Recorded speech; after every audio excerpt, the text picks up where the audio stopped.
Hey there, Catus Maximus here. This is more of a rant than about the progression of Milwaukee SawzAll blades, even though I titled it The Progression of Milwaukee SawzAll Blades. We will mention that a little bit. Well, I guess more it's a two-pronged thing where one is simply the progression of blades to where I don't really like where they're heading. Milwaukee has very few of their old school blades available, and everything's getting pushed to their much thicker and heavier duty and much more expensive blades. And they're not always better in all situations.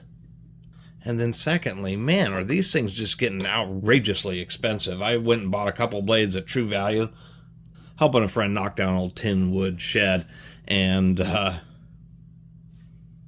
told him I'd bring the tools and some labor and he can pay for the blades. He went to buy the local True Value just for a normal 14 TPI, small 6-tooth metal cutting blade. It was $5, and one of the Axe demo blades was $5.50. So selling them individually, I mean, it's crazy that it's a 5-spot. I mean, this blade is the cost of a Starbucks 12-ounce mocha for a stubby little SawzAll blade. And so that got me kind of thinking and processing here. I actually have been noticing even quality. Here's one of their axes that missed the printing. But the prices just start skyrocketing. I mean, I found one of these at Habitat for Humanity, one of these 9-inch carbide tipped. And at True Value, these things are I don't know, $16 or something for the 9-inch. So they're just really working you. And what I mean by the progression, we'll start with their quote-unquote axe blades. They didn't used to be called the axe. They were just their normal wood with metal. If we compare this old wood with metal compared to the one that says axe, we can see it has precisely, I mean, it is ground with the same grinding stone.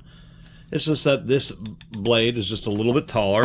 It's also a little bit thicker here if we take a look at that. This old school one, 54 thousandths of an inch, 1.35 millimeters. And on the newer one, 68 thousandths of an inch, or 1.73 millimeters. So it's quite a bit thicker. A lot heavier duty, and I accepted that. These are a 5/8, so if you actually look, you can see there's sections where the teeth are a little finer, and then they spread out a little bit and are a little finer. The big deal about that progressive tooth pitch or variable tooth pitch is that you have some wider spaces that help clear out wood and other material, and some tighter spaced areas if you're running into nails and things like that. Everything's really moved to cordless, and it's been kind of annoying is I don't think Milwaukee sells this particular blade anymore. I mean, the blades used to be small like this, just like their old school metal blades used to be pretty thin and narrow because one, you don't need a 1 1/4 inch tall, just super thick metal cutting blade. I mean, you have just this enormous amount of steel when you're working with tiny little teeth. A blade like this is just fine. The thing about these old blades and why I have collected up quite a few of the old school ones is they're really flexible. If you want to get next to something, you can angle the SawzAll and do a totally flush cut, and that's actually a lot more force, a lot more effort to try to do that with these newer blades.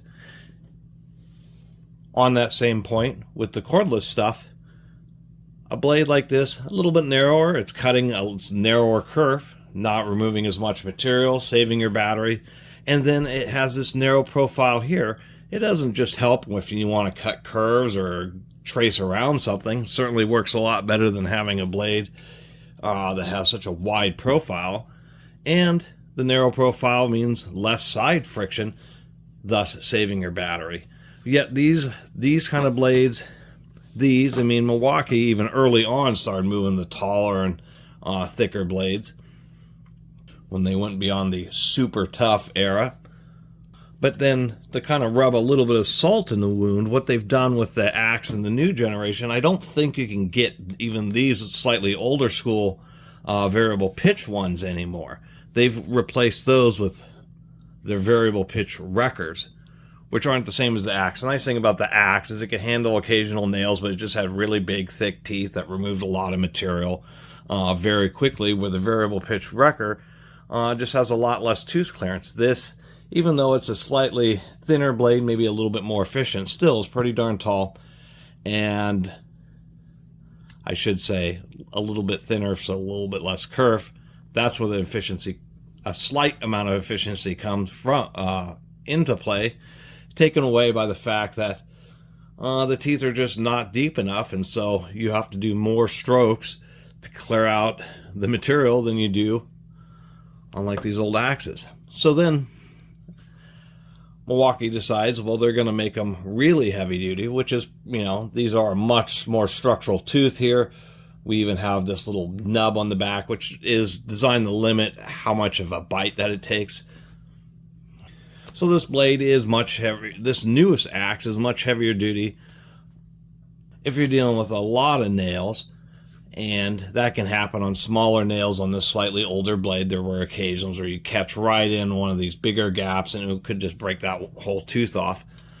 So now they're just a 5 TPI, but the issue is here again, is for some situations with lots of nails, this is better, but we have almost no clearance under the teeth now because the teeth are so darn big, meaning that you have to reciprocate back and forth more times to get essentially the same cut done. And I didn't have a very scientific way of really demonstrating that, but I just wanted to make a little video ranting about it. It's just kind of a shame. I can understand why Milwaukee does not want to have 100 different SKUs for 100 different SawzAll blades, but the deal is that a lot of the old school ones were great for a lot of stuff. I really like the old school metal cutting ones because these things were just not very tall, nice and flexible, and really thin. And these old school metal cutting ones are great in cordless tools, especially like the little 12-volt brushless stuff. These are exactly the kind of blades that you want because you have plenty of performance. You're not using one of the Milwaukee 6538, one of their big 15 amp SawzAlls where you need to have a blade like this because you're literally standing on it, or something as tall as this. All you want is a simple little blade that can do your cut and not soak down the battery super fast and not cost a whopping $5 per blade. And even on Milwaukee's website, a lot of the stuff just isn't listed there anymore. And it seems about half the kind of blades that places like the hardware store stock are like they're more premium, more expensive ones because they get a little bit higher margin. But it's just, I think it's starting to get, it's like printer ink. It's just I think they're jacking up the prices because, with printer ink, they sell printers at a loss because they can make it back on selling printer ink, and then they try to do all this stuff to where the printers will only accept manufacturer ink and lock them in. Seems like manufacturers of power tools are, like Milwaukee here is, kind of starting to head in the same direction. Not that they're going to have a proprietary tang or something, but that the blades that they want to make most commonly available happen to be on the higher end of the price spectrum, and that they discontinue a lot of their older, cheapest blades.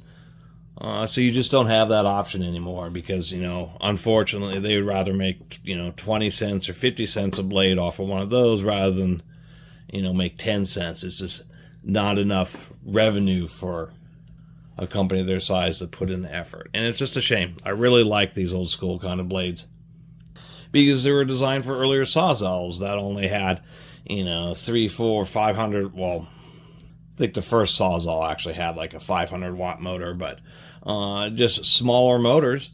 And so they had these blades that were easier for the old school, weaker SawzAlls to drive.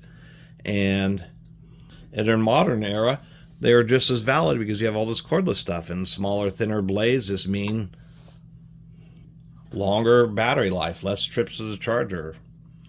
Anyway, really appreciate you all watching. See you next time.